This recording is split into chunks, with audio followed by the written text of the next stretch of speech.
warahmatullahi wabarakatuh. Kami dari kelompok 1 akan menjelaskan materi mengenai analisa perancangan sistem informasi pada koperasi. Nama saya Salisa Kila Bahrudin, NIM saya 12 18 27 92 dan saya dari kelas 12 4A 15.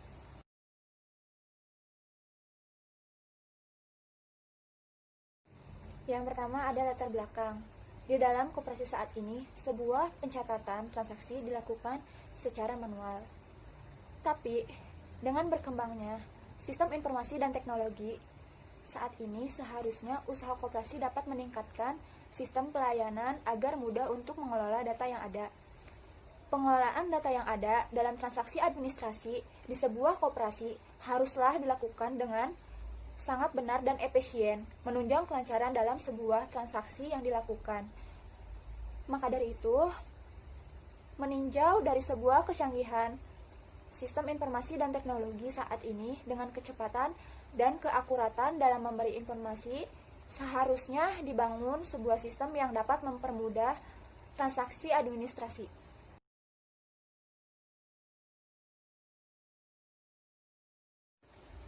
Yang kedua, ada permasalahan. Di dalam permasalahan dibagi menjadi 4 bagian, yaitu yang pertama, belum efektifnya sistem informasi yang ada di koperasi. Masih menggunakan pencatatan pada buku sehingga memungkinkan hilangnya pendataan transaksi simpan pinjam. Dan yang kedua, sistem yang berjalan saat ini sangat mudah dilihat oleh orang lain. Yang ketiga, kesulitan dalam pencarian data anggota.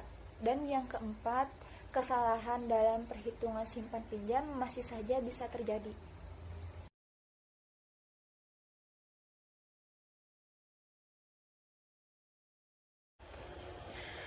Saya Nisa Firki Rahmananda. Di sini yang pertama saya akan menjelaskan tentang deskripsi produk atau servis yang dimiliki proyek koperasi ini.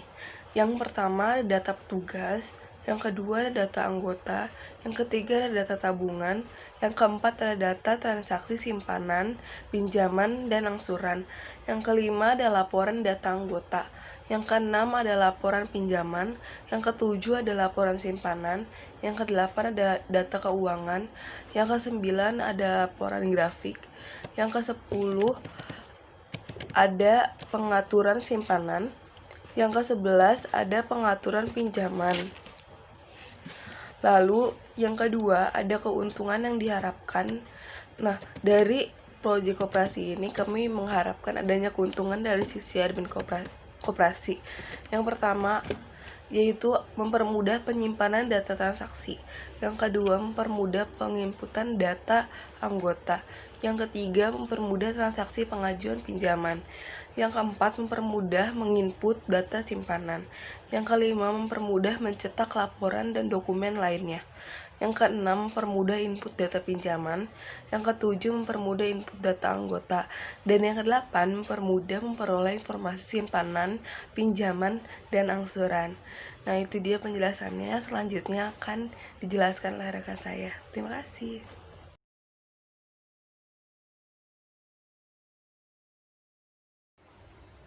Assalamualaikum warahmatullahi wabarakatuh. Perkenalkan, nama saya Hana Rohaini dari kelompok 1. Saya di sini akan menjelaskan mengenai perencanaan aktivitas secara global. Berikut ini adalah aktivitas-aktivitas yang akan dikerjakan untuk memenuhi fase inisiasi dan fase perencanaan secara global. Di sini ada deskripsi aktivitas, jumlah hari, dan estimasi biaya. Di deskripsi aktivitas ada analisis kerja, jumlah harinya 10 hari, dan estimasi biayanya 200.000. Desain aplikasi, jumlah harinya 7 hari, estimasi biayanya 500.000. Pemrograman, jumlah harinya 40 hari, estimasi biayanya 300.000. Testing, jumlah harinya 5 hari, estimasi biayanya 300.000. Instalasi, jumlah harinya 3 hari, dan estimasi biayanya 400.000. Dokumentasi 50 hari, estimasi biayanya 350.000. Training 4 hari, estimasi biayanya 250.000, dan administrasi 70 hari, jumlah harinya 300.000, pemeliharaan jumlah harinya 15 hari, estimasi biayanya 250.000, dan kinerja kelompok 2 hari, estimasi biayanya 100.000. Jadi total hari dan estimasi biayanya adalah 120 hari dengan jumlah 2.950.000.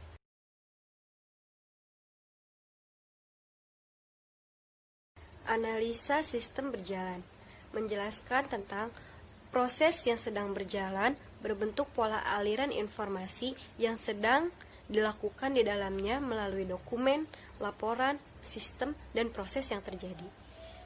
Di sini ada pendaftaran anggota. Pendaftaran anggota dilakukan dengan sukarela oleh setiap anggota dan berdasarkan keinginan anggota. Yang kedua ada simpanan. Untuk anggota yang akan melakukan simpanan, anggota harus menyerahkan buku simpan pinjam beserta uang kepada pengurus koperasi untuk nantinya akan segera diproses. Terdapat 3 jenis simpanan dalam koperasi bakti husada, yaitu 1. Simpanan pokok. Simpanan ini dilakukan ketika pertama kali dibayarkan pada saat mendaftar menjadi anggota koperasi, yaitu sebesar 25.000. Simpanan wajib merupakan simpanan yang dibayarkan setiap bulannya oleh para anggota koperasi sebesar 70.000. Simpanan sukarela, yaitu simpanan yang dibayarkan oleh para anggota dengan sukarela dengan nominal yang tidak ditentukan. Di sini ada pinjaman. Untuk para anggota yang akan melakukan pinjaman, terlebih dahulu untuk meminta surat permohonan pinjaman, lalu mengisinya dengan sesuai data yang ada, lalu diberikan kepada pengurus koperasi untuk nantinya disetujui secara bersama. Jumlah maksimal pinjaman adalah 10 juta rupiah.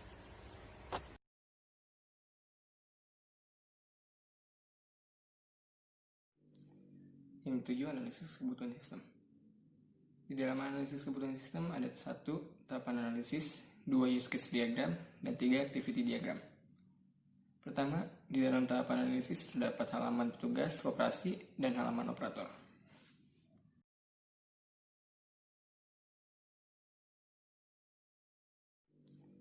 Yang ketujuh, analisis kebutuhan sistem. Di dalam analisis kebutuhan sistem ada 1. Tahapan analisis, 2. Use case diagram, dan 3. Activity diagram. Pertama, di dalam tahapan analisis terdapat halaman petugas koperasi dan halaman operator.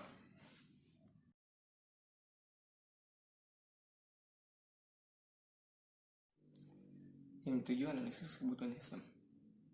Di dalam analisis kebutuhan sistem ada 1. Tahapan analisis, 2. Use case diagram, dan 3. Activity diagram. Pertama, di dalam tahapan analisis terdapat halaman petugas koperasi dan halaman operator. Yang kedua, use case diagram. Di dalam use case diagram terdapat 2 halaman, yaitu halaman petugas dan halaman operator.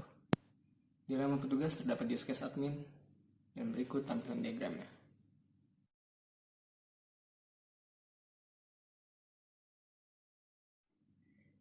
Jadi di sini ada petugas yang harus login. Ketika petugas sudah terlogin, petugas dapat mengelola data-data sebagai berikut.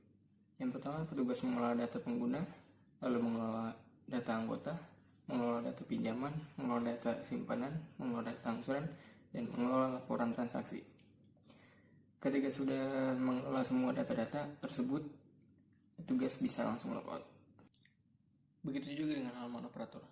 Di halaman operator terdapat use case operator, dan berikut tampilan diagramnya.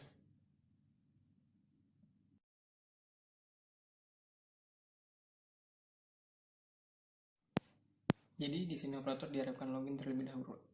Ketika operator sudah login, operator dapat mengelola data-data berikut. Pertama, mengelola data tabungan, kedua mengelola transaksi, dan ketiga mengajukan data pinjaman. Setelah itu, operator dapat langsung logout. Dan yang ketiga ada activity diagram. Di dalam activity diagram terdapat 4 bagian.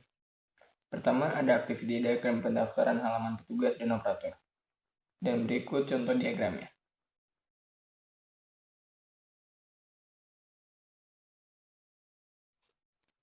Yang kedua ada activity diagram pinjaman halaman petugas dan operator. Dan berikut diagramnya.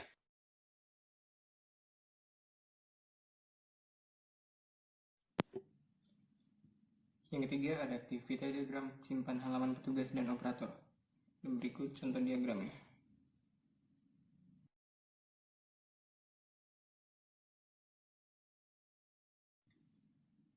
Dan yang terakhir ada activity diagram angsuran halaman petugas dan operator. Dan berikut diagramnya.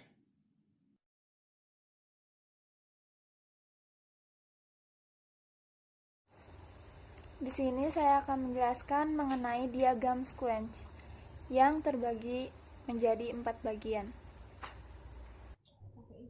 Yang pertama ada diagram pendaftaran yang di dalamnya meliputi petugas dan anggota. Berikut contoh diagramnya. Yang kedua, diagram sequence simpanan yang di dalamnya meliputi petugas dan simpanan. Berikut contoh diagramnya. Yang ketiga, ada diagram sequence pinjaman yang di dalamnya meliputi petugas, permohonan pinjaman, persetujuan pinjaman, dan pinjaman. Berikut contoh diagramnya. Dan yang terakhir ada diagram sequence angsuran yang di dalamnya meliputi petugas dan angsuran. Berikut contoh diagramnya. Jadi di sini saya akan menjelaskan kelas diagram yang di dalamnya terdapat 2 bagian, yaitu kelas diagram bagian petugas dan kelas diagram bagian operator. Yang pertama ada tampilan kelas diagram petugas yang di dalamnya terdapat tampilan master dan laporan. Jadi, sebelum mengakses semua data-data yang ada pada tampilan tersebut, petugas harus terlebih dahulu login. Setelah petugas berhasil login, petugas hanya dapat mengelola tampilan master yang di dalamnya terdapat beberapa bagian, yaitu bagian tabungan, bagian pengajuan, dan bagian anggota. Lalu begitu juga dengan tampilan laporan. Petugas dapat mengelola beberapa data laporan yang di dalamnya terbagi menjadi beberapa bagian, yaitu bagian data simpanan, data pinjaman, dan data angsuran. Yang kedua, ada tampilan kelas diagram operator yang di dalamnya terdapat halaman form login. Setelah operator berhasil login, operator dapat mengelola data transaksi dan data master tabungan. Yang pertama, operator hanya dapat mengelola data master tabungan yang dibagi menjadi 2 bagian, yaitu bagian tabungan dan bagian pengambilan. Yang terakhir, operator dapat menginput data transaksi yang terbagi menjadi 4 bagian, yaitu bagian simpanan, bagian pinjaman, bagian angsuran, dan bagian pengajuan. Di sini saya akan menjelaskan mengenai deployment diagram. Deployment diagram merupakan salah satu model diagram dalam UML untuk mengetahui aktivitas dalaman. Deployment diagram di sini menjelaskan mengenai program koperasi simpan pinjam. Gambar di samping menjelaskan sebuah deployment diagram yang menggambarkan perangkat-perangkat untuk mendistribusikan data atau software pada sistem aplikasi koperasi simpan pinjam Bakti Husada.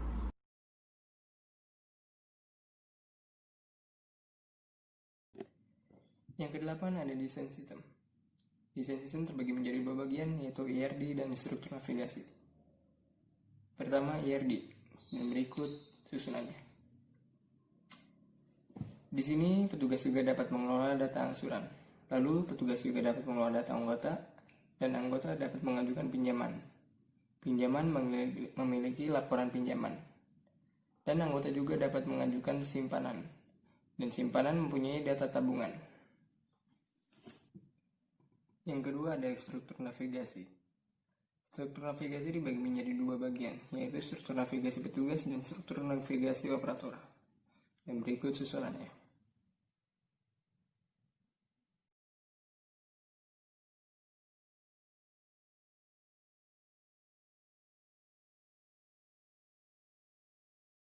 Nama saya Vini Maisyatul Fauzia dengan NIM 121823799.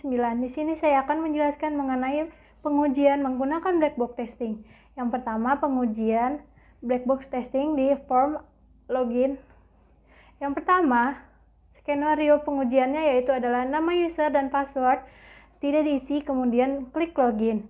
Nama usernya kosong dan passwordnya juga kosong. Hasil yang akan diharapkan adalah sistem akan menolak akses dan menampilkan warna merah pada kotak dialog login seperti ini. Yang kedua, mengetikkan nama user dan password tidak diisi atau kosong, kemudian klik login. Nama usernya yaitu petugas, passwordnya kosong. Hasil yang akan diharapkan yaitu sistem akan menolak akses dan menampilkan pesan isi bagian ini seperti ini. Yang ketiga, nama user tidak diisi atau kosong dan password diisi, kemudian klik login. Nama usernya kosong dan passwordnya admin.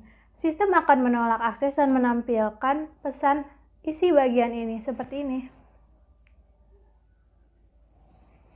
Yang keempat adalah mengetikkan salah satu kondisi yang salah pada nama user atau password, kemudian klik tombol login. Passwordnya ABC dan username-nya petugas yaitu benar, maka sistem akan menampilkan akses username atau password salah seperti ini. Yang kelima, mengetikkan nama user dan password dengan data yang sesuai, kemudian klik login. Nama usernya petugas, passwordnya admin. Sistem akan menerima login dan langsung akan menampilkan halaman utama seperti ini. Nah, selanjutnya adalah black box testing form tambah pinjaman. Di sini skenario pengujian yang pertama yaitu adalah input nominal pinjaman yang tidak sesuai atau melebihi batas dari jumlah pinjaman. Yaitu kita input 2 juta, pinjaman yang biasa 2.500.000 karena seharusnya pinjaman biasa itu 2 juta. Di sini sistem akan menolak akses dan menampilkan maaf jumlah pinjaman melebihi seperti ini.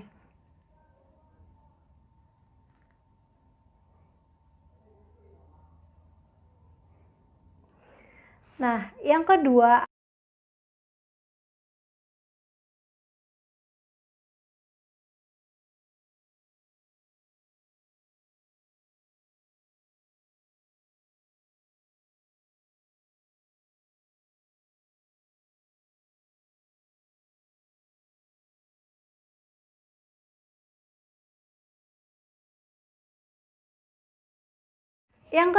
adalah input nominal pinjaman sesuai dengan jumlah maksimal pinjaman. Di sini kita inputkan jumlah pinjaman sebesar 2 juta, lalu sistem yang diharapkan adalah sistem akan langsung memproses pinjaman dan akan langsung menampilkan data pinjaman.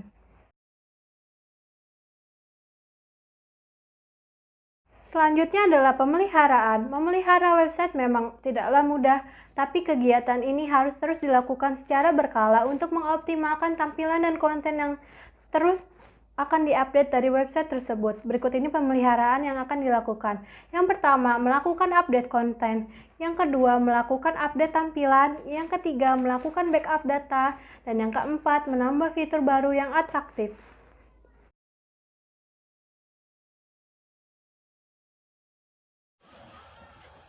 Nah, kesimpulannya, koperasi simpan pinjam dibentuk untuk mengorganisir pemanfaatan dan pendayagunaan sumber daya ekonomi para anggotanya atas dasar prinsip-prinsip koperasi dan kaidah usaha ekonomi untuk meningkatkan taraf hidup anggota pada khususnya dan masyarakat daerah kerja pada umumnya. Dengan demikian, koperasi merupakan gerakan ekonomi rakyat dan koperasi melandaskan kegiatan berdasarkan prinsip gerakan ekonomi rakyat yang berdasarkan asas kekeluargaan. Dengan melihat kemajuan koperasi ini, kami merasa perlu adanya peningkatan kualitas dari koperasi tersebut. Demi menjaga keaslian data anggota, data simpan pinjam, dan lain hal sebagainya, maka kami merancang sebuah web yang nantinya akan mempermudah proses perjalanan koperasi. Sekian presentasi dari kelompok kami. Semoga apa yang kami jelaskan bermanfaat untuk kita semua. Terima kasih.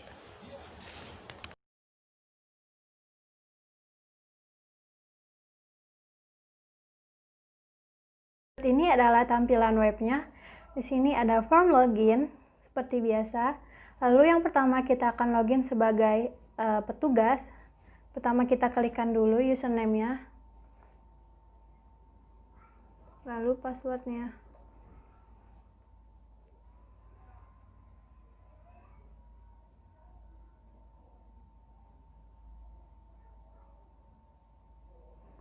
Nah, ini adalah tampilan halaman utama dari petugas.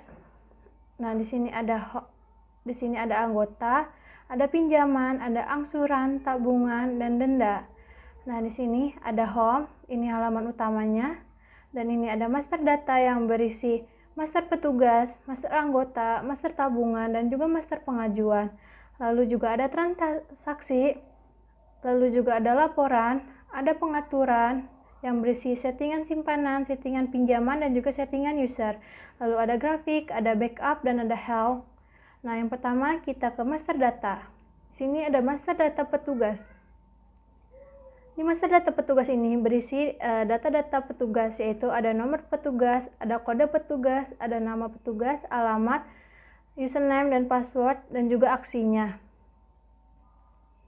Lalu selanjutnya di sini juga bisa menambahkan tambah petugas. Dan ini ada formnya tambah petugas. Ini ada nama petugas, ada kode petugas, nama petugas, alamat petugas, telepon, jenis kelamin, user entry, dan tanggal entry, lalu klik tambah. Lalu selanjutnya ada master anggota. Nah, ini berisi data-data anggota yang mendaftar ke koperasi ini. Nah, di sini ada nomor, ada kode anggota, ada nama anggota, ada tempat tanggal lahir, pekerjaan, tanggal masuk, dan status. Di sini juga ada anggota yang aktif dan non aktif. Tidak ada karena belum ada yang non aktif. Lalu di sini bisa menambahkan anggota. Nah, di sini nih ada kode anggota, ada tanggal masuk, ada simpanan pokok sebesar 25.000, ada nama lengkap, ada jenis kelamin, tempat lahir, tanggal lahir, juga alamat anggota, beserta nomor telepon, pekerjaan, user entry, siapa yang memasukkannya, dan juga tanggal entry. Lalu selanjutnya kita ke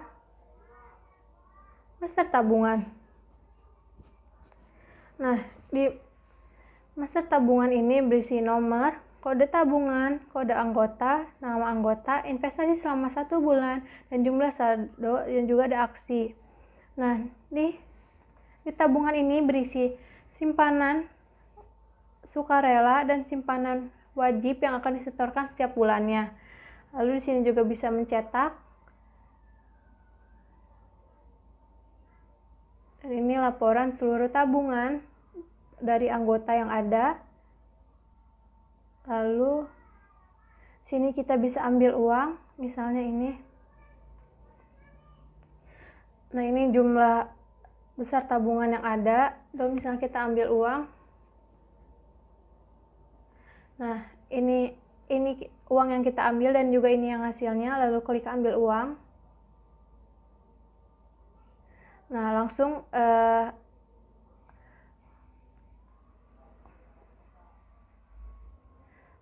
ada laporannya. Ini laporan bukti pengambilan dari tabungan. Ada kode tabungan, nama anggota, kode tabungan, besar ambil, tanggal, diketahui oleh, diterimanya oleh.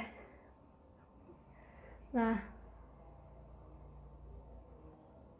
selanjutnya ada master pengajuan. Nah, master pengajuan ini adalah data pinjaman yang akan diajukan kepada petugas dari operator ke petugas. Di sini ada nomor, ada kode, ada nama anggota, ada tanggal pengajuan, ada besar pinjaman, jenis pinjaman, statusnya masih menunggu karena aksinya belum diterima atau ditolak, tanggal terimanya belum ada karena belum diterima atau ditolak. Lalu selanjutnya ada transaksi. Di transaksi ini ada simpanan, kita klik. Nah, di simpanan ini ada tanggal simpan, nama simpan, besar simpanan. ada simpanan wajib. Nah, ini dia simpanan wajibnya sebesar 70.000.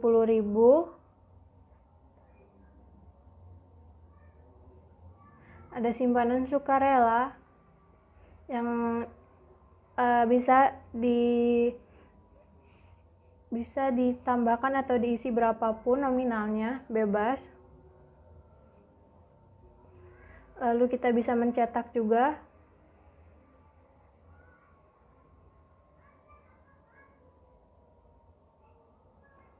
Nah, lalu di sini ada pinjam. Nah, ini nih. Nah, di sini ada pinjaman atas nama Hijomudin dengan nomor kode pinjam 63, tanggal pinjam, jenis pinjam, besar pinjam, lama angsuran, jatuh temponya, statusnya belum lunas. Lalu kita lihat aksinya. Nah, ini juga bisa di-print. Ini besar angsurannya sebesar ini, lalu angsurannya baru kedua. Lalu kita lihat angsurannya. Nah, ini dia form angsurannya.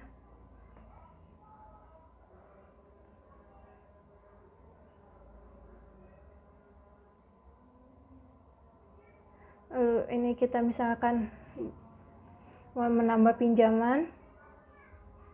Lalu ini dia ada form pinjamannya.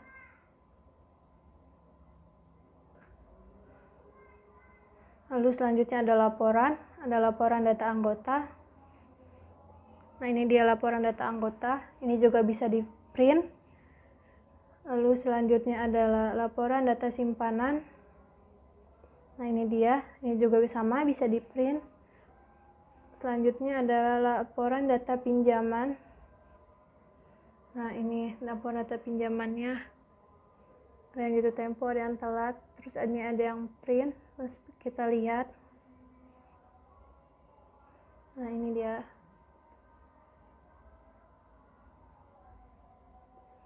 Lalu selanjutnya adalah laporan per bulan. Ini laporan per bulan, laporan data pinjaman per bulan.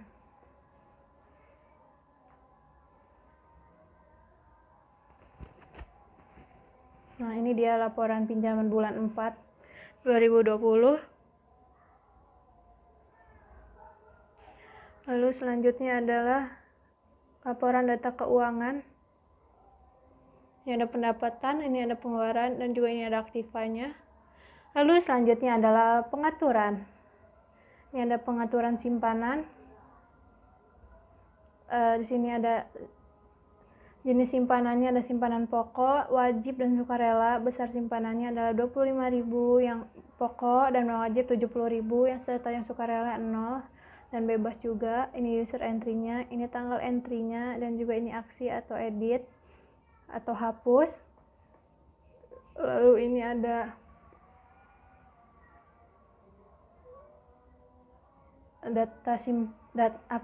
pengaturan data pinjaman. Nah, ini jenis pinjaman yang biasa, lama angsurannya sebesar 4 bulan, maksimal pinjaman 2 juta, bunganya 2%, tanggal entry-nya segini, dan juga ini ada aksinya, edit atau hapus.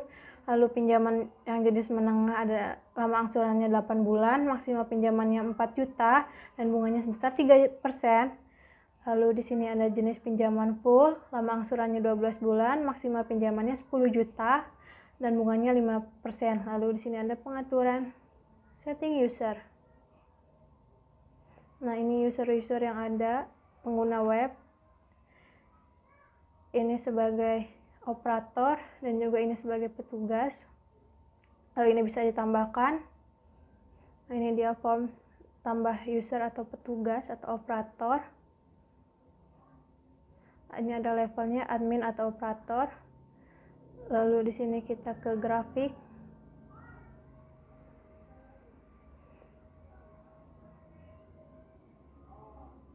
Nah, ini dia grafiknya di bulan Mei, karena belum ada kegiatan, baru pengambilan uang aja. Selanjutnya ada backup. Backup ini dilakukan untuk membackup data ke dalam database yang ada.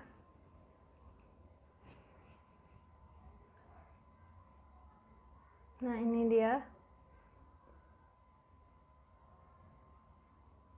So, ini adalah help. Ini ada pengertian-pengertian dari data-data yang ada. Lalu logout.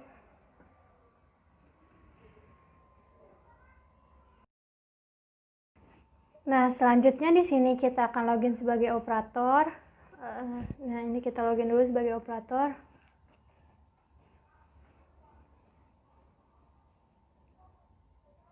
Nah, ini dia halaman utama yang sebagai operator. Di sini isinya sedikit karena memang operator tugasnya nggak terlalu banyak. Di sini ada master tabungan yang sama aja kayak tadi yang ada di petugas. Lalu ini ada transaksi. Ini juga isinya sama aja kayak yang ada di transaksi tadi, tapi bedanya ini ada pengajuan. Nah, ini coba kita klik pengajuan. Nah, ini data pengajuan hisab. Statusnya masih menunggu karena tadi belum diterima atau ditolak oleh petugas. Lalu di sini ada help juga. Sudah, isinya itu aja. Kalau operator tugasnya emang nggak terlalu banyak, nggak mengelola laporan, cuma mengelola data transaksi dan tabungan aja, kayak gitu. Terima kasih.